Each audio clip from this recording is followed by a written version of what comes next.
Welcome to Good Books Lately. My name is Taylor. And I'm Brandon. And we are here today with another reading update. It has been about, 2 weeks? No, about a week. I think we did maybe a week and a half. Yeah, a week and a half. We took a trip to Santa Fe, New Mexico. I'm representing Iconic Coffee from Santa Fe today because we had a great time. Yeah. But we are happy to be back recording, and we've got some stuff to talk about. We do. And do we have like a together audiobook that we loved and we can't wait to share it with you. So the way that this works, you want to tell today? them? Yeah, we're going to do our usual done and dusted segment of books we finished. We're going to do one each, I think. Yeah. And then we have our together book that we finished. Right. Audiobook. Mm-hmm. And then we'll move into our bookmarked section, the books that we're currently reading. And we're going to kind of narrow it down to just one or two. One physical and maybe one audio if we have it. And then we're going to go right into quote of the day. Quote of the day. Yeah, we're not doing a compelling pickup or an honorable mention today because we're going to do another kind of big book haul video that we got. We've acquired quite a lot books. of books in the last little bit here. Yeah. This is Pepper, by the way. She comes around. So we're going to get right into it with our done and dusted. You want to go first?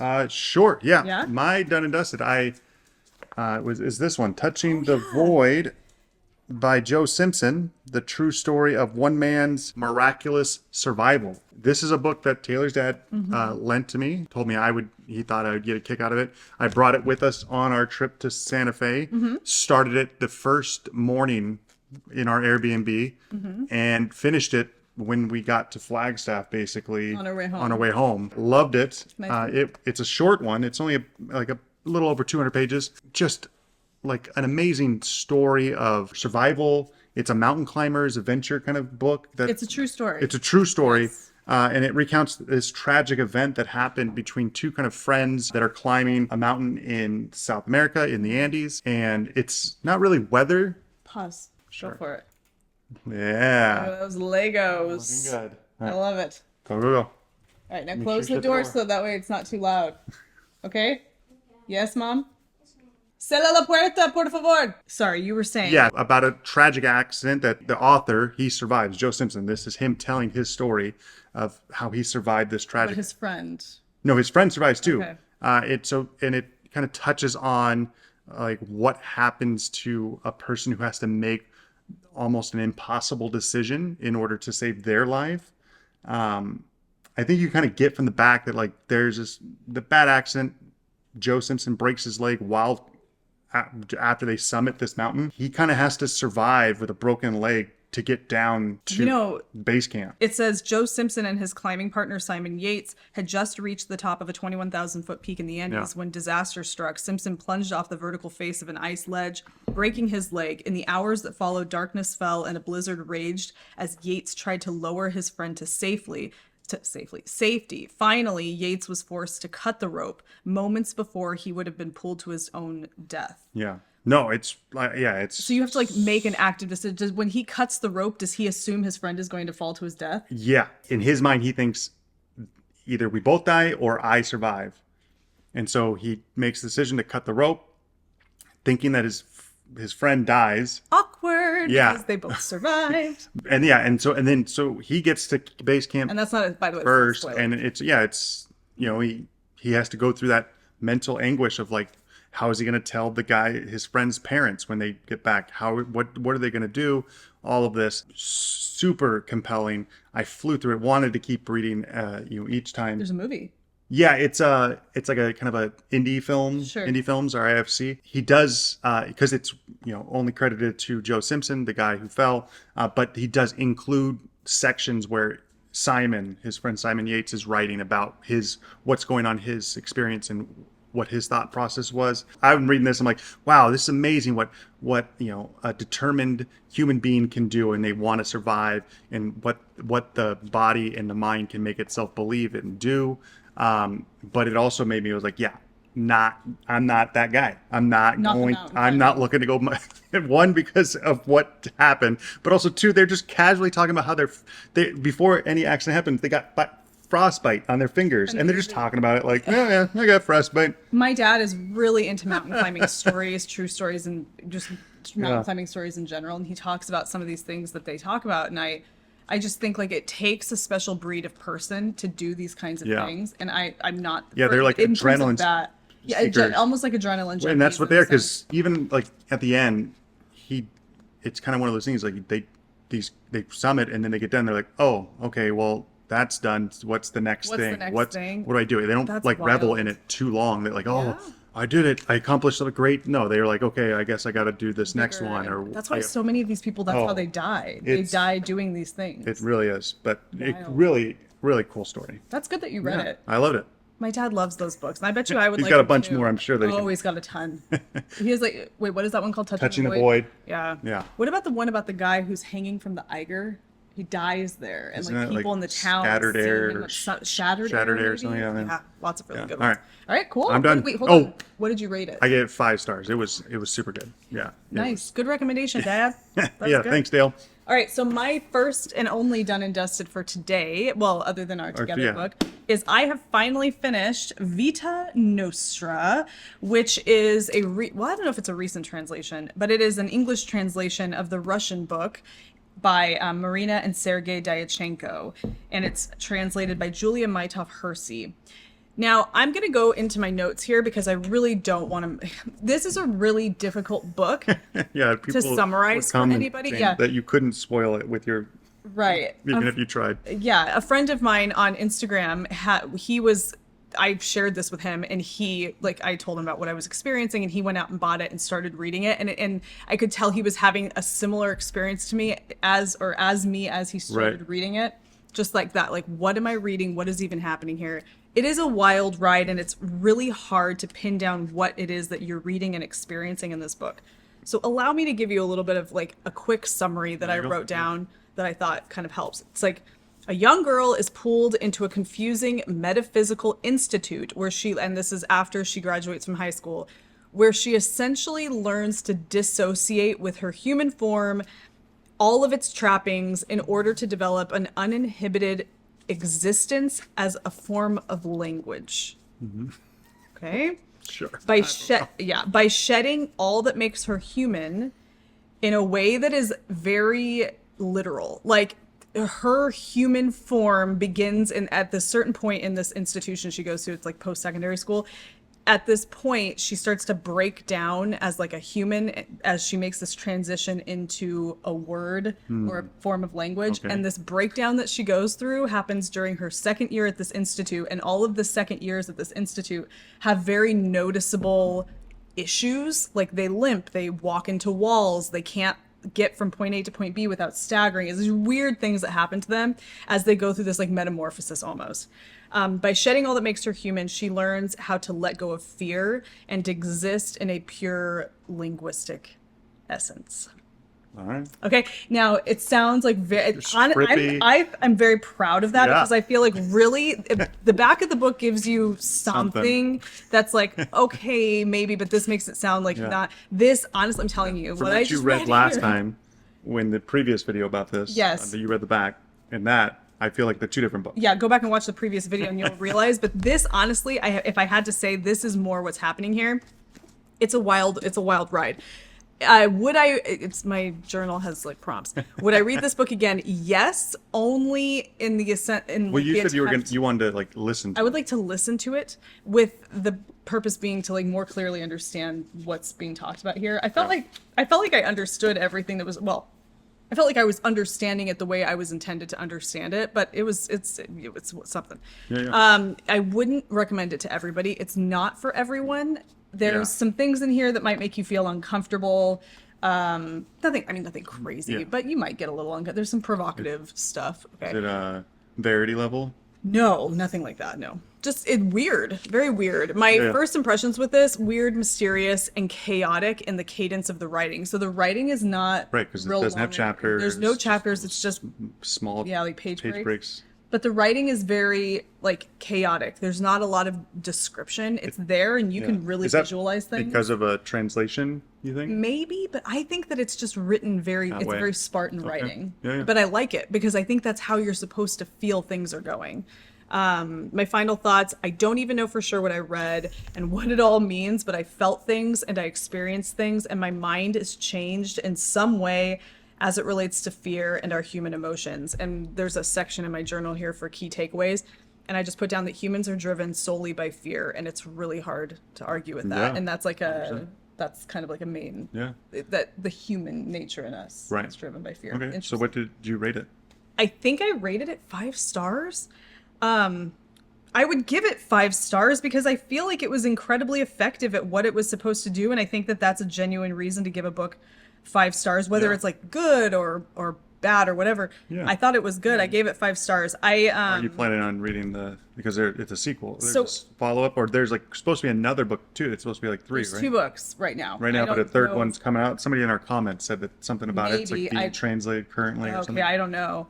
I don't I said I don't think I can do this book justice with my review. I feel like there's so much here that you have to read for yourself and experience, that for me to say this was good and this and that compelled me to read further would be minimizing both the story and the very personal reaction or, again, experience you're going to have with this. This is unlike anything I've read. The back of the book scrapes only the very surface of what is happening here, and even so, its oversimplified synopsis is truly the best one could do. Just jump in and hold on for a provocative metaphysical mind trip. 5 stars. Yeah.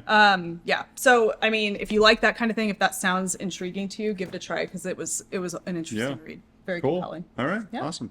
All right. Now we got one that we did together. Right. We have it together. Done and dusted. Done and dusted. Audiobook that we listened to. And we enjoyed it so much that we wish we had a physical copy, and we think we're going to pick it Yeah. up. So we'll have the picture here somewhere. Right. It's While going to be you're right in the middle. Right there. But it is called, you want to do it? the God of the Woods. I always forget if there's the on the front. But yeah, the God of the Woods. But yeah. Is it the God of the Woods or is it God of the Woods? I think it honestly doesn't matter. Yeah. But when you're searching for it, sometimes it does matter. It's Yeah. hard to find things. But no, it's a newer book. It just came, Just I think came out it just this year. released in July of this year, God of the 2024. Woods, yeah. And I kind of just picked it out without even talking to you about it because I knew we needed a book. We were driving to Santa Fe. A 9-hour drive. 9.5 one hour way. drive one way, 9.5 the other way. Figured we needed something that we could listen to. Read the synopsis, saw other people who have now followed me on Goodreads because of this podcast, so thank you. But saw their review of it and thought, hey, take a chance. It's kind of in our kind of wheelhouse for together books, a mystery thriller. You know, not overly no spooky to it, right? No, but yeah, it's a interesting take on a kind of a summer camp mystery thing, but with elements of kind of like social commentary and also social economic commentary about like the lives of the wealthy compared to and everyday. also like ancestral land in the Northeast, in like kind of upstate New York yep. area, Yeah. that kind of thing. Yeah, I mean, there's a little bit of talk of that. It was when we first started listening to this, I thought so. I even definitely like kind of like a slow. Yeah. You definitely kind of gotta get into it a little bit before you start understanding what you're listening or what you're trying to figure out. Right. And I said in my first impressions, it's a bit slow paced, a lot of backstory, and each section of the book within the chapters is broken down by different points of view. So like there's like a name and a date, and those points of view jump between time periods 14 years apart. It's set the main part of it's 1975. Right. And then the other main part of it, I guess you would say, is like 1961. 1961. Right. 1961 and 1975. Yeah. The summary of the story I put here: 2 siblings disappear from their family's summer camp in upstate New York, 14 years apart from one another, and the details surrounding both disappearances are murky at best. And that's a very simplified and that's description. very similar to the book flap or the summary of the book. It's just disappearances in the same family, 14 years apart. And how this family is very powerful in that region. Just really wealthy, and that comes into play in terms of their relationships with their kids. But we're talking about a summer camp in upstate New York in the mid 70s, and the kids that go to these summer camps come from really wealthy families. And so the main players that are talked about in the book come from families, except for the counselor, one of the counselors. They don't necessarily come from families of money, but the camp director. The camp director. I mean, the backstories. It's so good. The character development for all of these characters. The more you get into it, it's so fascinating. I felt like as we were going, I felt like, okay, this is slow. Like, let's get it going. I want to know what's going on here with the mystery. But then once I just relaxed into our car ride, because it's like the initial part of the ride where you're like trying to force yourself to just chill out. Yeah. But once you get into it, it's become so compulsive. Yeah. Like you just have to know what's going on. The narration was fantastic. Yeah, she did a great job. Other than the fact that all the male voices, All the were male same. voices sound the same. Yeah, But I mean, it's a female doing male voices. yeah, she did a great job.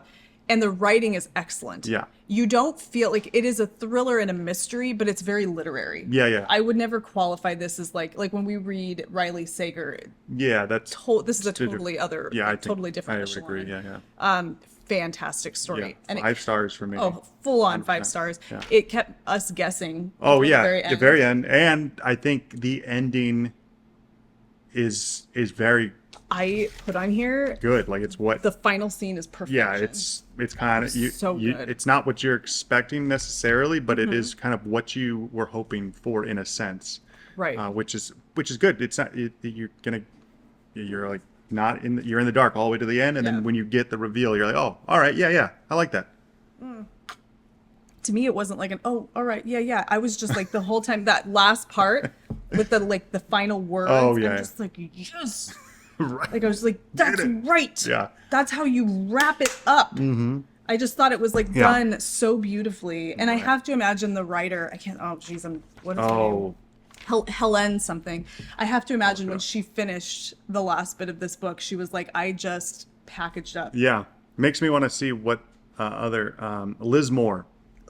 Her name was Liz Moore. Oh, I wrote Helen is a different author for a different book. That's for my other one. Sorry, whoops. Yeah, Liz Moore. But Liz I would Moore. like to see what else she's written and maybe do another one. I would love to see this in like a series, like a mini Yes, series. a mini series I think would be good. Like maybe an HBO or Yeah. like an AMC. The AMC still does them. I don't know how many video gamers are out there in our little audience, but And that was another reason why I picked it. Yeah, we played a game recently. It's a very interactive game called The Quarry. Yeah. And it's a game where Set in a summer camp. It's set in a summer camp, and it's a current. No, actually, it was in the 80s. 80s, yeah. Weird stuff starts to happen. It's much more supernatural, but a lot of the same kind of vibes in terms of the family that owns the Right. camp. Yeah. So you, anyway, you want to know why the summer camp books and video games work when they're set in like the 80s and 70s? Yeah, It's why? because you don't have cell phones. that's right. There's no technology. So that you can't. You're out in the woods and you got to get somewhere to be able to use a phone, or you can't get messages back and forth. Right. So It I would think not be the same in modern times. Yeah, it'd be a little bit different. That's a really good point. I never even thought about that. But yeah, so that video game we kind of had already. We had played that. So Yeah, when we it started felt listening to very it. similar. Yeah, and especially with that video game because you play as different characters and you have to make choices that ultimately lead to certain different like, endings. endings. Yeah, No, I mean so good. it's really cool if you're into video games. But yeah, so we loved God of the Woods. Oh, God of the Woods is mentioned, like what the God of the Woods is and that relevance in the story is mentioned briefly in the beginning. And I love how it's brought up because they're learning survival skills and how to work with the forest and how to work for you kind of a thing. But the way this story ends, sometimes you always think like, when are we going to circle back? You know? Yeah. And Really good. it's perfection. Yep, It's we loved so it. good. We loved it. Yeah. All right. So those are our done and dusted. Yeah. Together and solo. So Yeah. should we move into Bookmarked? Yeah. Yep. Do you want to go first? All right. Sure. I think I talked about this on the last one. I'm still reading the second in the Dark Tower series by Stephen King. This is the drawing of the 3. I kind of slowed down on it because I focused all my time on Touching the Void. But since I finished Touching the Void, I've kind of Sounds funny. yeah. Whatever that means. But I've kind of picked this back up and been making it my main focus. I'm about 40% of the way through. I had a kind of like surreal, out of body, metaphysical, cerebral, experience with the first one, the Gunslinger. This one is far more straightforward when it comes to the storytelling. I've written. This reads more like a typical Stephen King novel in the way he writes. It's kind of a similar style of humor and description, especially when it comes to the gore a little bit. But it also still keeps you kind of guessing about what the Dark Tower is, obviously, because this is a 7-book series or maybe 8 books. He's not going to give it to you right now. No, but yeah, loving it, Good. Enjoying it. And Can't give much of a synopsis I know for this just yeah, because because there's so many. And it's the second, but I enjoy it. Cool. All right. Yeah. Well, then that's my turn. Yeah, you Bookmark. got it. Your bookmark. I got a new one. So this is a book I picked up a little while ago. Now, I was reading Mists of Avalon and I'm reading The Bright Sword. Yeah. Mists of Avalon, I don't know. I don't know if I'm going to finish that. And when we do our book haul video, you'll understand like maybe what direction I'm going to go. I learned some unsettling things about the author of Mists of Avalon that I didn't know when I started that book. And I don't think a lot of people really know. Yeah. I mean, you don't know how true things are, especially when like claims are made posthumously. And I'm not saying that they are not true. I'm just, I can't say like I'm not reading this because this person did these things. It just has put me off my dinner, I guess, if you could say. So I don't know. Right. It was okay. It was doing, the book was, fine, but it was really slow. So part of me is like, okay, well maybe this is like my out. So whatever, that's neither here nor there. The Bright Sword will be returning, but I just wanted to pick up something else that I had bought not long ago, and that is called The Golem and the Jinni. And this is a book by Helene Wecker. I got this author confused with the. This is a really interesting one. It's a story that takes place, I want to say, in the late 1800s, 1899 in New York. Historical fiction? It's historical fantasy folklore, I guess you could say. Speculative fiction, kind of, maybe? I don't even know if you could say this is speculative because there are things in this that are not. Oh, right. Shava is a golem, a creature made of clay brought to life by a strange man who dabbles in dark Kabbalistic magic. Ahmad is a jinni, a being of fire born in the ancient Syrian desert, trapped in an old copper flask by a Bedouin wizard centuries ago. He's released accidentally by a tinsmith in a lower Manhattan shop. Struggling to make their way in 1899 New York, the golem and the jinni try to fit in with their immigrant neighbors while masking their true selves. Meeting by chance, they become unlikely friends whose tenuous attachment challenges their opposing natures until the night a terrifying incident drives them back into their separate worlds. But a powerful menace will soon bring the golem and the jinni together again, threatening their existence and forcing them to make a fateful choice. So it's interesting because you have two characters that have similar backstories in terms of how unusual their existence is. Right. And they come from fantasy folklore. The golem is kind of like a symbol of like Jewish folklore and traditional stories and things like that. And then the jinni comes from like, what is that, like Arabic cultures? 100%. So, but they come together in this very like metropolitan place in the late 1800s. And what transpires from there, which I don't know yet because I just started, is I'm hoping going to be very interesting. So I'm loving this so far. This is actually the first from this author. Yeah. Hey, wow, it's actually growing. You have another layer of pyramid there. All right. Looking good. All right. All right. Looks Go good, get sweet it. cheeks. Make sure you shut the door. Yeah, so this is the first by this author, but the writing is really well done. It's really nicely written, and the way that the characters are developing is really immersive and interesting. Apologize. And I really love it so far. So this is great. Yeah. The Golem and the Jinni. I bought this and I bought the sequel. So Sequel. The follow-up book. Yeah. There's the two. Second. The second. And I think there might be three coming. Maybe. I don't know. But I'm really enjoying this. It's been a lot of fun. All right, cool. Yeah. Yeah. What about you? Okay, so I have one more kind of bookmarked. I'm going to talk about the audio book I'm listening to currently. Okay. And that's Sword Heart by T. Kingfisher. It's kind of the follow-up book to the Clockwork Boys and the Wonder Engine set series? Yeah, the Clock Tower series that I talked about last episode.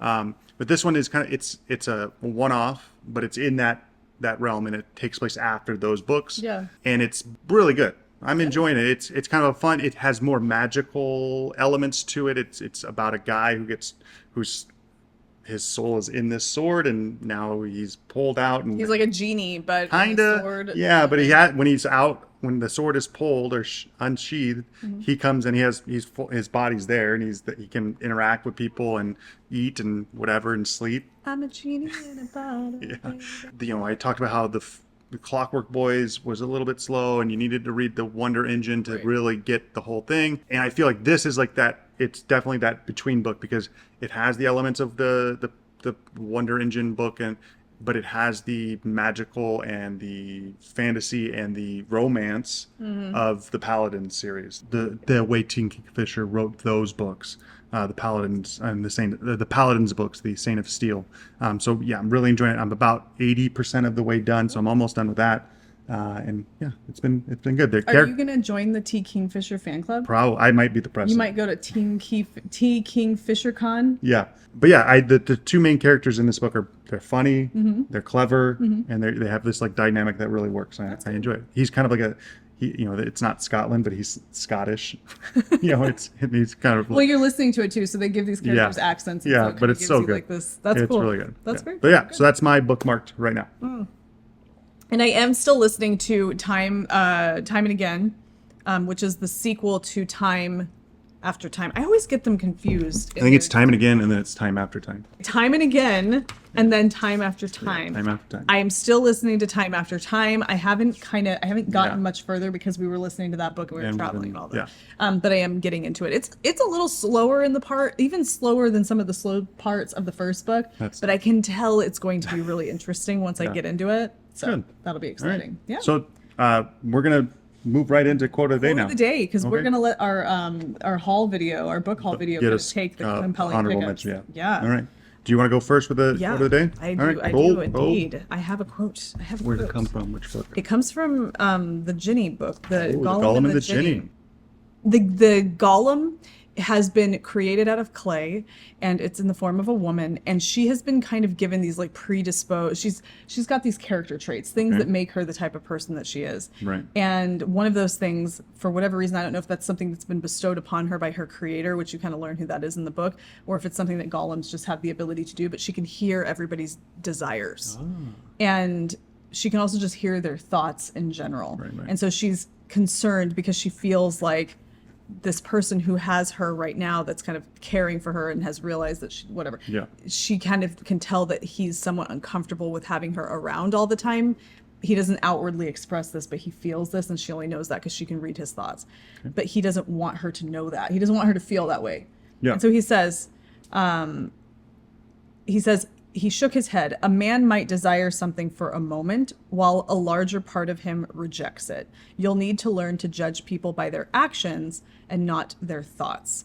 A moment's hesitation, and then she said, "You're the only one to speak kindly to me since my Actually, I'm not going to give that last part. Okay, I'm just going to leave it there. You'll need to learn to judge people by their actions and not their thoughts." And I thought that was interesting because I feel a lot of times we can get in our own minds about the things that we think, and we think that in some way like defines us, because you get frustrated or you get overly interested in something, or whatever your thoughts are one thing. But to and even in raising kids, and this always comes back to raising our boys for some reason, but like teaching them hey, you'll think one thing because you're human, and it's how you act on those thoughts. Or not act on those thoughts that really defines who you are. Yeah. Especially because that's what defines who you are to the people that are around. So I thought it was interesting. That's good. I like it. And I think it's cool because it's like a little bit of a theme in this, even though we're talking about these like fantasy folkloric characters or whatever. You can relate them to children, maybe. I don't know. Good. All right. My quote of the day comes from Touching the Void, and it comes from the end of the book. It's kind of in maybe the epilogue. Yeah. And I thought it was really kind of like poignant. Ultimately, we all have to look after ourselves, whether on mountains or in day-to-day life. In my view, that is not a license to be selfish, for only by taking good care of ourselves are we able to help others. Away from the mountains, in the complexity of everyday life. Oh, no, I think I'll stop there. That's where I want to stop. But yeah. Go back and read that last little part one more time. So in my view, that is not a license to be selfish, for only by taking good care of ourselves are we able to help others.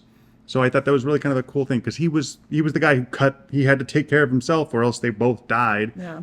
And he didn't know, he kind of just thought, all right, my friend, I just killed my friend, or I let my friend die by doing that. But he knew that if he didn't take care of himself, the way he had to mentally process it afterwards. Yeah. And you have to take care of yourself mentally to be able to kind of be there for the people that are still with you, kind of thing. And so he struggled with it throughout his life, even after finding out that his friend survived and saving his friend a second time. So I thought it was a really kind of a cool quote on how to put your mask on first before you help others. That's what, like when you're in an airplane with kids, you always put your oxygen mask on before putting it on the children. Yeah. Or you always look after you so that you're there to help those around you. We say that too. Again, I'm bringing this back to the kids, but we say that with like our boys. It's like, you can't give Yeah. all the time for their benefit. You gotta have to make sure you you're have to okay look after first. yourself, so that way you can be there for what really matters when it Mm-hmm. comes to like your children or your family or your pets or whatever. You just have to really Yeah. look after yourself. No, Cool. sure. I like that. A good way to end it, I think. All right, for sure. Yeah, very Okay. well done. And that's it. That's it for today. That's our a wrap. update. That's a wrap. Really good books here, guys. I really can't think of any book that we've talked about that we wouldn't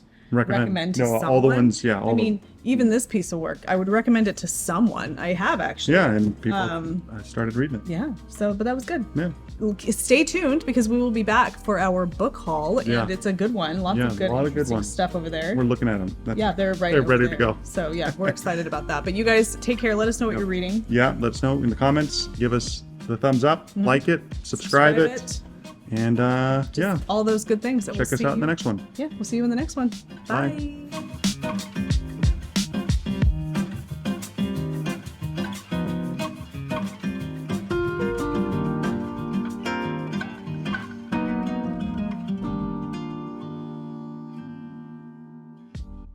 I don't know. You messing with chords? Then you go. Put a little dirt under your pillow for the dirt man. Right, and then we say, it's about to go Down. books. Casey comes to town. Let's hit it. It's about to go books. Books. Are we really doing this? Yeah. Okay. Books! Welcome to Good Books Lately. That was like 2 game shows. Yes. Welcome Get your prizes. back. Okay.